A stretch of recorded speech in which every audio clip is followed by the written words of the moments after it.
Hi, this is Denise Matthew. I hope you're doing well. I'm back again to talk about the full moon happening on July 3rd, and that'll be happening at 11 degrees Capricorn.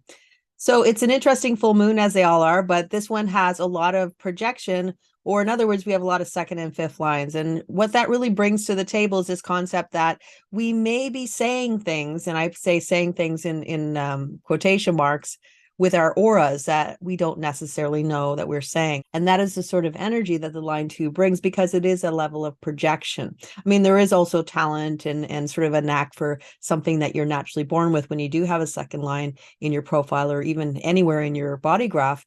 What it does also bring is this idea that you don't really have the depth of what you potentially can do or the talents that you have. And so a lot of times we're called out to explore our talents or to explore something about ourselves. So keeping that in mind, we have the sun in the gate 39 line 2, and the gate 39, of course, is provocation. Keep in mind the provocation that comes from the gate 39 is not necessarily there to trigger people or to upset people, but instead it is to find the right spirit for you. In other words, you're looking for the right people to connect with so that you can mutate them or kind of bring your unique mutation to them. The only way to find them is to go out in the world to meet people. And obviously you're going to meet people who are completely fine with what you do and say, and other times there will be people who won't be. And that's ultimately what we're all here for on planet Earth. We're all here to find the people that matter the most to us, the people that get us, the people that are our people. And the gate 39 is really looking for your people. What happens with the gate 39 and line 2 is we have this level of projection, like I mentioned. And the thing about this projection is, of course, we don't know that we're actually giving off this energy, but it is the energy of provocation, a projection of provocation. So in other words, we have this generalized aura of this energy that says, okay, I'm ready to provoke somebody. I'm ready to get into it, even if that's the last thing you have in your mind. So that is something to keep in mind. Are we going into places and suddenly somebody says, what are you looking at? Like in the movies. What are you looking at? And, and you're like, I mean, I did nothing. I don't know what you're looking at. And that type of thing. So that is sort of the energy that we have activated. We also have the earth and the moon, which will be in the gate 38 line 2. And that is, of course, the opposition. This is fighting for the meaning of life. This is half of the channel 2838. This is really about finding the meaning for your incarnation. Why are you here? What's your life purpose? What are you meant to do here? What is the meaning of everything? And those are very profound and big questions. A lot of times we don't really get the answers that we want. We only get a little bit of something. And as we go through life, we'll get little bits of information or energy. And eventually it sort of makes a picture and gives sort of a pathway that you can see why you're here on Earth. And I think that is one of the biggest things that we struggle with in the world. And if you look at the whole idea of struggle, I mean, that is a thing that we say, oh, I don't want to struggle. I don't want to have struggle in my life. I don't want to have any of those things. But ultimately, the struggle is the gate 28, which is the harmonic to the gate 38, is a struggle to find the meaning in it all. Like, why am I here? Why am I doing this? Why do I go every day to work? Why do I have a relationship with that person? Why do I want what I want? Those are the kinds of questions that the gate 38 asks. Now, in the second line, of course, we're going back to this idea of projection, or this idea of not really having the idea of what we really want. And it's sort of being called out of us, where we need to kind of explore those themes within us. What the gate 38 line 2 comes with, and it's actually called politeness. Now, the thing about politeness with the gate 38 is it's this over the top politeness that is not necessarily always authentic. And in fact, it could be not authentic at all. It's like a fake sugary kind of energy that is expressed. Now, in its truest form, it could also be just a natural politeness. That's just kind of what you're like. But the one thing about individual energy that is always important to keep in mind, and both the gate 38 and the gate 39 are both individual energy, is this idea that it is about you being yourself, finding your purpose, doing what you want to do, and it is unapologetically. So in other words, if you decide that this is the correct path for you, or something feels right for you, and not everybody gets it, this is you fighting to find the purpose and meaning despite what other people say, because it's not really their journey, it's your journey. We all have our own individual journey. And just because someone doesn't understand your journey doesn't mean that your journey isn't important. And so when we come with this level of the gate 38, and it's really about, okay, I'm going to sort of keep everything calm and, keep everything in harmony, keep the peace, mute myself, not necessarily be myself, not really speak my mind, not really look for the meaning of my life. In fact, I'll just kind of glide on with other people and kind of do what they're doing. Obviously, that's not going to be the way this energy is going to sort of give you something like that nugget of something that feels really important, that thing that you kind of wake up and one day you see that thing and you go, oh my gosh, this is why I'm here. This is sort of the whole reason I'm here. And it's just this enlightened moment where things just kind of expand and explode, and suddenly you see something that you'd never seen before, and maybe it was always there, but suddenly it just kind of wakes you up. That's not going to happen when you have the gate 38 apologizing, when you have the energy of somebody who's apologizing or being really polite, or just kind of saying, oh no, it's okay, you do whatever you want to do, and I'll just kind of follow along, and that type of thing. So these are the two duality energies that we have with this full moon. Now keep in mind the gate 39 with this provocation. If somebody comes up to you and they're thinking that you're being provocative or you're provoking them in some way, in fact you're not, and you're just there and you go, oh gosh, I'm sorry, I didn't mean to. The gate 38 energy that we're grounding into with the moon, you're basically apologizing, you're being polite, you're saying, oh no, I'm so sorry, I didn't do anything. But if we go back to the whole energy of individuality and this sort of unapologetic kind of life where you're living your life because that's the way you see fit to live it, suddenly you are apologizing for basically maybe sitting there having a coffee and not doing anything. And that doesn't jibe with the gate 39 or the individuality. So in fact, when you're saying sorry, when you're trying to sort of back out of it, when you're trying to diffuse it in that way, like real humble kind of energy, that can sometimes escalate it. Oddly enough, it escalates it because it's not an authentic energy. It's not really what you feel inside. So instead of expressing what you're actually feeling, you're trying to mute it. And of course, that doesn't work with individual energy. And so, we're looking at this from an aura perspective. We're looking at this as an energetic, this energy that you're giving off. So the biggest theme with this is if you are approached because someone says, oh, I think you're sort of looking at me the wrong way, or you're doing something that I think you're trying to trigger me or something, and you're not even doing anything.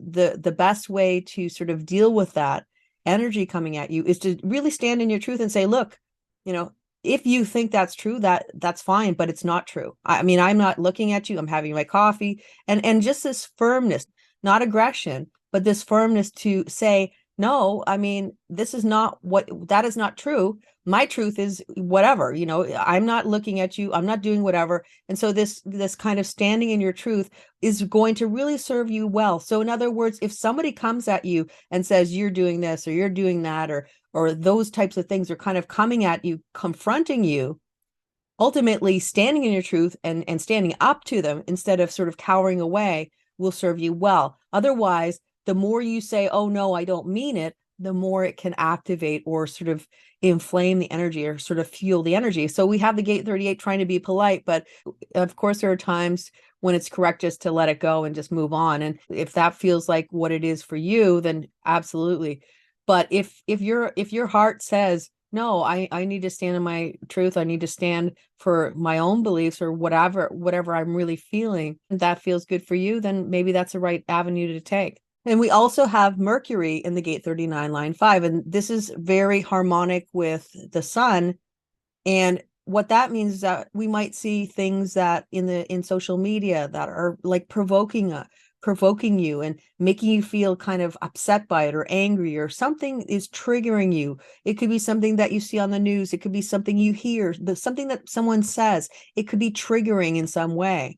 Now, the thing about the provocation that we talked about is it is about finding the spirit. So from personal experience with the gate 39, I have the gate 55 in my personality Earth. So I do have a lot of gate 39 energy as electromagnetic that comes into my life. And what I find with that type of energy is that people will come in and they will say something, and they'll say, well, you should do la la la. And you kind of look at them, and in the beginning, sometimes you can be kind of like, what do you mean I should do that? But then sometimes when the dust settles, you start to think, well, yeah, maybe there is something to that. Maybe there is something that is right in what they're doing. And what they're doing is they are activating my spirit. They are activating something within me that is needing to expand and to grow. And the only way that that can grow and expand and mutate, because the gate 39 is here to mutate, is by having somebody come in and tell you, or do something that kind of makes you look at something in a different way. So there's always potential for that to happen, as well as there is, to have this interaction where people are asking you, what are you looking at? So that's something to keep in mind. And I know provocation is kind of like one of those kind of words that a lot of times people have a negative connotation about it. But when the provocation hits the mark, this is something that kind of lights you up and gives you some direction of something different that maybe you never saw before. Of course, it's emotional energy too, so it can be emotionally charged, passionate, and something that is creatively inspired as well. So those are all the energies that we are sort of working with. We do have a lot of mutative energy that is within this full moon, but it's also sort of with us for a while. We also have the full 360 channel, and that's going to be in play for a while because the nodes have moved into the gate 3 and also the gate 50. So we have the 360 with the North Node and also Pluto. This is bringing a full channel of the 360, but it's also giving global sacral energy and also global root energy. So if you don't have a defined sacral or a defined root, this is bringing you that energy, and it may feel a lot different. That's going to be in play until August 26th, because that's when the nodes will move into the 42 and also the 32. We're going to have sacral energy globally as well as root energy for a while. And it will bring the sense of pressure. It will bring a sense of potential satisfaction, also frustration, and a little bit of both. Those are all themes that we might see in the world around us. The other thing to think about is that we've had Pluto in the gate 60 for all of 2023 so far, and it will be there for the rest of 2023. In fact, it'll be there well into 2024. So ultimately, this is about looking at the limitations of our lives and how we can transcend them and sort of look at them as stepping stones instead of obstacles to sort of try and push out of our path. And this is kind of bringing us back to that theme of transformation and mutation. Now, with the nodes in the sixth line, this is sort of the most mutative energy that we're going to probably encounter, because the sixth line of all gates is under a tremendous amount of mutation because of the global cycle that will be changing in 2027. And so if we look at the 360 channel as a whole, we see that the 3 is bringing in the material or the tools that this is what we have. So basically it's saying, okay, this is all we have, and you have to decide how you're going to use it.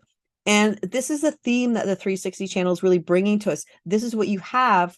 How are we going to use it? And we can always look at it and say, no, I want more. I want this, I want that, or the other thing. And what happens is the universe says, no, this is what you have. When you surrender to the idea that this is what you have in your life, these are the tools you have to work with.